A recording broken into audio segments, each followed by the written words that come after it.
በጣም በሚያስገርም ሁኔታ የ70 ዓመት አዛውንት ቲክቶክ ከፍቶ ሲጠቀም አካውንት ከፍቶ ሲጠቀም። ሰላም እንዴት ናችሁ? ውድ ግሩም ለማ ዩቲዩብ ቻናል ቤተሰቦች በያላችሁበት ሰላማችሁ ይብዛልኝ። ዛሬም አዲስ ቪዲዮ ይዤላችሁ መጥቻለሁኝ። ለዚህ ቻናል አዲስ ከሆናችሁ ሰብስክራይብ በማድረግ ቤተሰብ መሆን በፍጹም እንዳትረሱ። ለዚህ ቻናል ደግሞ ነባር ቤተሰቦች ከሆናችሁ ይህንን ቪዲዮ ላይክ በማድረግ ሼር በማድረግ እንድትጀምሩ ደግሞ ትብብራችሁን እንድታሳዩኝ ስል በአክብሮት ይጠይቃለሁ። ቀጥታ ወደ ቪዲዮ እንሄዳለን። አሁን እየተጠቀምንበት ያለው የሶሻል ሚዲያ ብዙዎቻችን እየተሳተፍንበት ያለው ማለትም ወጣቶች፣ እናቶች፣ አባቶች ኢቭን አዛውንቶችንም ጨምሮ በዚህ ሶሻል ሚዲያዎች ላይ እየተሳተፉ ይገኛሉ። የ10 ዓመት ህፃን ደግሞ አካውንት ከፍቶ ቲክታክ ማየት። ከዛ በፊት ፌስቡክ ነበር፣ ዩቲዩብ ነበር፣ እንደገና ደግሞ ቲክታክ መጣ። በዛው ልክ ሞር ቫይራሊቲው እየወጣ ሄደ። ያም የሆነበት ምክንያት የሚለቀቁ ቪዲዮዎች የ1 ደቂቃ፣ የ2 ደቂቃ፣ የ20፣ የ30 ሰከንድ ቪዲዮዎች ናቸው። እነዛ ቪዲዮዎች ደግሞ የሰዎችን ትኩረት ቶሎ የመሳብ ባህሪ ያላቸው፣ ሰው ጊዜያቸውን ቶሎ ላለመፍጀት ብሎ ይገባልና ግን ሞር ጊዜያቸውን እዛ ፈጅቶ ይወጣል። አንድን ቪዲዮ ለማየት ያለውን ጊዜውን ብዙ ላይፈጅ ይችላል፣ ግን በአንድ 5-10 ደቂቃ ውስጥ ብዙ ቪዲዮዎችን እያየ በዛው ይመሰጥና ወስኖ ከገባበት ደቂቃ አልፎ ያገኛል ማለት ነው። ብዙ ሰው በሶሻል ሚዲያ ዙሪያ ተጠምዷል። ኢቭን ተጽዕኖ ፈጣሪ የምንላቸው ሰዎች ብዙ ፎሎወርስ ያላቸው በሶሻል ሚዲያ እንዲሁም ደግሞ በዲጂታል ሚዲያዎች በዩቲዩብ በመሳሰሉ ፕላትፎርሞች ላይ ብዙ ገንዘብ ሜክ እያደረጉ ጀነሬት እያደረጉ ያሉ ሰዎች ራሱ ተጽዕኖ ይደረጋሉ በሶሻል ሚዲያ። ምክንያቱም ብዙ ላይፎችን መስዋዕት አድርጎ ነው ወደ ሶሻል ሚዲያ የሚገባው። አንድ ሰው ሞር ቫይራሊቲው በጨመረ ቁጥር ብዙ ነገሮችን እያጣ ይሄዳል። ወደ ሰዎች ወጥመድ እየገባ ወይም ዘመናዊ እስር ቤት ወደሚባለው እየተጠጋ ይሄዳል። አንድ ሰው ታዋቂ በሆነ ቁጥር ብዙ ሰው እሱን ፎሎው ማድረግ በጀመሩ ቁጥር ሞር ኃላፊነት ይሰማዋል። የውስጡን ፓሽን የውስጡን ሀሳብ አውጥቶ ለመናገር ብዙም አይደፍርም።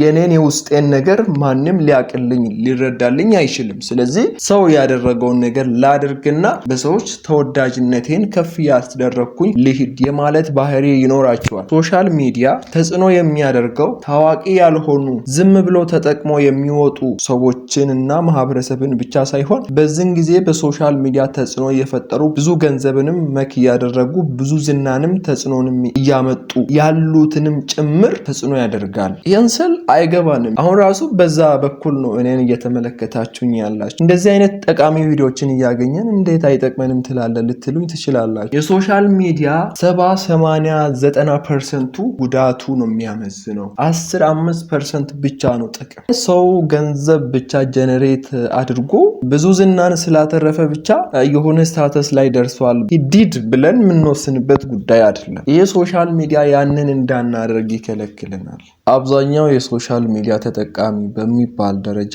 በሶሻል ሚዲያ ላይ ቅንጡ ላይፎችን ለማሳየት የሚሞክር የተለያዩ ትላልቅ ወይም ፋንሲ በሆኑ ቦታዎች ላይ ሄዶ ፎቶ ለመነሳት የሚሞክር ደግሞ ያንን በሶሻል ሚዲያ ለማንጸባረቅ የሚጣጣር ሰው ሁሉ የጀርባ ህይወቱ በሶሻል ሚዲያ ላይ ከሚያንጸባርቀው ጋር ፈጽሞ የተለያየ እንደሆነ ሁላችንም ልናውቅ ያስፈልጋል። ያ ነው አሁን ወጣቶቻችንን እየገደለ ያለው። ትናንት አብሮን የነበረ ሰው ትናንት በሆነ ቦታ ያወቅነው ሰው ሄዶ ከትልልቅ ሰዎች ጋር ሲገናኝ እኔ እንደው የሚገርመኝ ነገር በኢንስታግራም ላይ ልብስ ተከራይቶ ፎቶ ብቻ ለመነሳት የሆነ የጀማ ወይም የፕሮግራም ፎቶዎች አይደሉም፣ ኖርማሊ በፕሮፋይሉ ላይ ፖስት ለማድረግ ብቻ እንደዚህ አይነት እንቅስቃሴ ለዛም ሰው ተጽዕኖ አለው፣ ለሚያይም ሰው ደግሞ ተጽዕኖ አለው። ሶሻል ሚዲያን መጠቀም ባለብን መንገድና ልክ ካልተጠቀምን ራሳችንን እያጣን ነው እንጂ ራሳችንን ፕሮሞት እያደረግን አይደለም። ማንነታችን እየሞተ መልካችን ብቻ ብንጸባረቅ ምን ዋጋ አለው? ኦልሬዲ የሚታየው ፎቶአችን ነው፣ የሚተላለፈው ቪዲዮአችን ነው። በተቀመጠበት ቦታ ላይ ሁሉ ሶሻል ሚዲያ ነው የሚከፍተው። በአጠገቡ ካሉ ሰዎች ጋር ለማውራት ወይም እነሱ እንጌጅ ለማድረግ ዝግጁ አይደለም።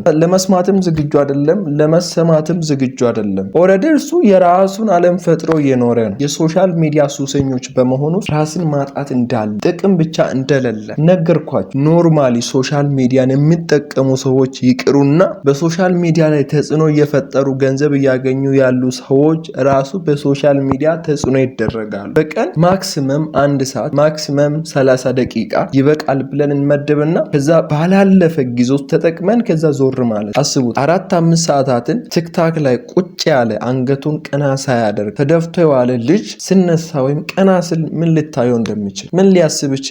ያዝ ለዛ ሰው በራስ የመተማመን አቅም እንዴት ሊኖረው ይችላል? ራሱ የሆነ ነገር በራሴ ማድረግ ይችላል የሚል እምነት እንዴት ሊፈጠር ይችላል በውስጡ? ሶሻል ሚዲያ ጉዳቱ ይሄ ነው። በራሳችን እንዳንንቀሳቀስ ያደርገናል። አብዝተን ከተጠቀመ መማር ያለብንን ነገር ገብተን ተምረን እስካልወጣን ድረስ ያንንም ተምረን እንደገናም ደግሞ ያንን የተማርነውን ኤክስ የሚያደርገውን ነገር እየፈለገን የሚያበላሸውን ነገር እየፈለገን ክሊክ እያደረግን በሄድን ቁጥር ማንነታችንን ኦልሬዲ ኢንቨስት እያደረግን ነው ማለት ነው። ስለዚህ መጠቀም ባለብን ሰዓት መጠቀም ባለብን ጊዜና ቦታ ላይ ብቻ እንጠቀም። በተቀመጥንበት በቆምንበት ቦታ ሁሉ ስልካችንን አንንካ። ብዙ ከኛ ውስጥ የሚወጣ ነገር አለ፣ ወጥቶ ያላለቀ ገና ሊወጣ ያለ።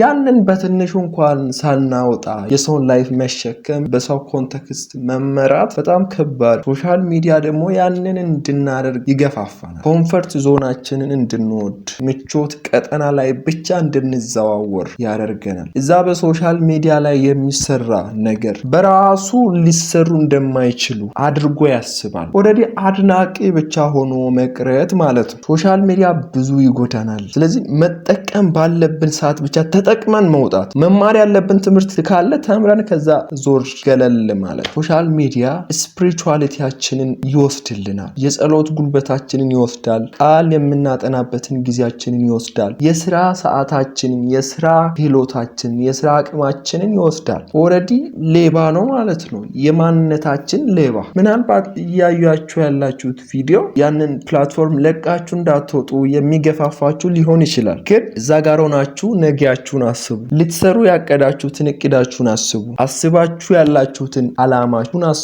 የዛኔ ለመውጣት ብዙም አትቸገሩ። በአንድ ክሊክ ትወጣላችሁ። ለዛሬ ያስኩላችሁ ቪዲዮ ይህንን ይመስል ነበር።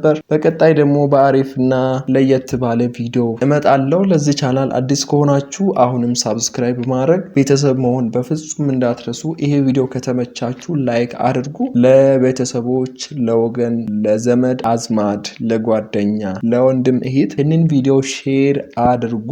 እንዲጠቅመው ደግሞም እንዲጠቀም ሼር አድርጉ። ለበለጠ መረጃ በተለያዩ ፕላትፎርሞች ላይ ኮንታክት ልታደርጉኝ ትችላላችሁ። ሀሳብ አስተያየት ካላችሁ ደግሞ ኮሜንት ላይ አስፍሩልኝ። ገብቻ ነባለው ማስተካከል ያሉብኝ ነገሮችንም አስተካክላለሁ። በቀጣይ ደግሞ በአሪፍ ቪዲዮ እስከሚመጣ ደህና ሁኑልኝ። ቻው ቻው።